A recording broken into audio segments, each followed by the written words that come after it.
Baspa supremo बहन कुमारी मायावती अचानक उपचुनाव लड़ने का फैसला क्यों कर लिया कि कई बार से जब उपचुनाव नहीं लड़ रही थी, अचानक इस उत्तर प्रदेश के विधानसभा के उपचुनाव में जो 10 सीटों पे चुनाव होना है वहां पे चुनाव क्यों लड़ रही हैं।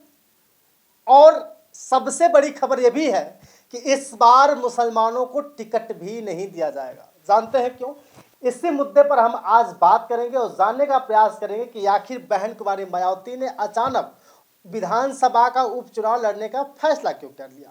मेरे प्यारे साथियों, आपको पता होगा कि 4 बार की मुख्यमंत्री रहने वाली बहन कुमारी मायावती सन 2012 के बाद उनका स्तर धीरे धीरे घटता चला गया और घटने के बाद ऐसी स्थिति आ गई कि सन 2022 के चुनाव में मात्र एक सीट निकल कर आती है। और लोकसभा की बात करें तो पूरे देश में बहन जी की एक भी सीट नहीं निकलती है। तो इनको लगा कि कहीं न कहीं उपचुनाव नहीं लड़ने की वजह से ही इनका जो स्तर है, इनका वोट बैंक है, डाउन होता चला गया। जबकि उत्तर प्रदेश की बात करें तो उत्तर प्रदेश में 30% वोट बहन कुमारी मायावती के पास है, जो दलित वोट बैंक है। लेकिन अगर सबकी बात करें तो ज़्यादातर दलित वोट बैंक से ही बहन कुमारी मायावती ने 4 बार सत्ता पाया।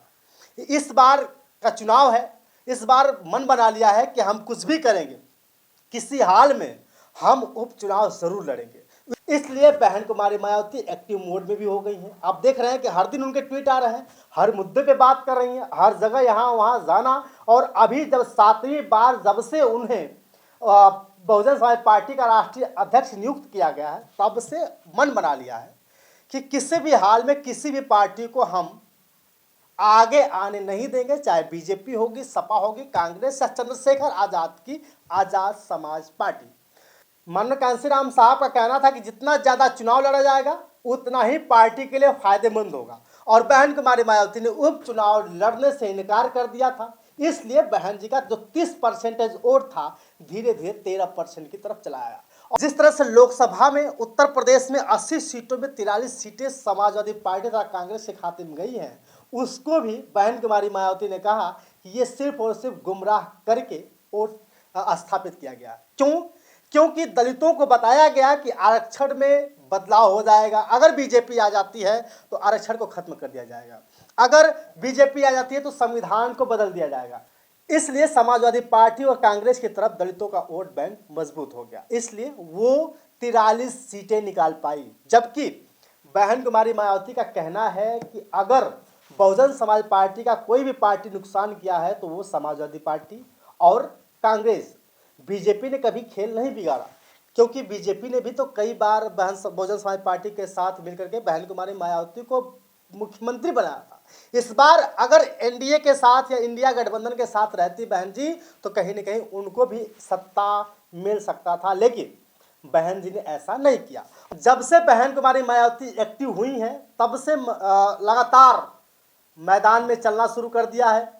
और आकाश आनंद जो उनके भतीजे हैं, जिनको राष्ट्रीय कोऑर्डिनेटर पद से हटा दिया गया था, उनको भी अब पार्टी में शामिल कर लिया गया है। और वह लगातार हरियाणा में प्रदर्शन कर रहे हैं, हरियाणा में रैलियां कर रहे हैं और उपचुनाव में ज़्यादातर मेहनत कर रहे हैं कि इस बार उपचुनाव में किसी भी हालत में बहुजन समाज पार्टी की सीटें आनी चाहिए।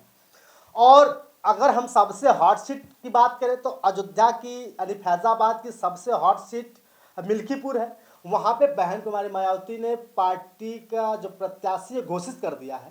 और साथ ही मिरानपुर जो मुजफ्फरनगर की सीट है, जो सहारनपुर मंडल के अंतर्गत आती है, वहाँ पे भी बहन कुमारी मायावती ने चंद्रशेखर आजाद को पटकनी देने के लिए एक बहुत ही कद्दावर नेता को वहां से उतार दिया है, जिसका नाम है शाहनजर। और शाहनजर इस बार जाहिद हसन को, यानी कि चंद्रशेखर आजाद के पार्टी के जो प्रत्याशी हैं, आजाद समाज पार्टी के जो प्रत्याशी हैं, जाहिद हसन को पटकनी देने के लिए तैयार है शाहनजर साहब। इसलिए लगातार मीरापुर की सीट को कवर करने के लिए, मीरापुर सीट को मजबूती के साथ अपने हक में लाने के लिए प्रयास शुरू कर दिया है आकाश आनंद ने। तो मेरे प्यारे साथियों, कहीं ना कहीं एक बात समझ लीजिए कि बहन जी उपचुनाव इसीलिए लड़ रही है क्योंकि नहीं लड़ने की वजह से बहुत बड़ा उनका नुकसान हो गया। इसीलिए उन्होंने मन बना लिया है कि इस बार हम किसी भी हालत में हम उपचुनाव जरूर लड़ेंगे।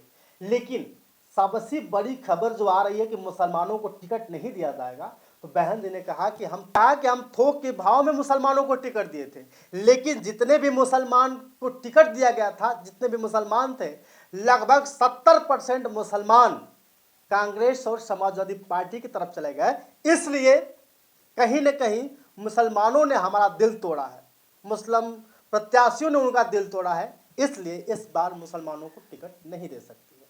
कहीं न कहीं फिर भी अगर हम शाहनजर साहब की बात करें तो शाहनजर को उन्होंने मौजूद वहाँ पे खड़ा कर दिया है, और जो नगीना लोकसभा रही है उत्तर प्रदेश की, वहाँ का बदला लेने के लिए मीरापुर से शाहनजर साहब को बहन कुमारी मायावती ने उतार दिया है।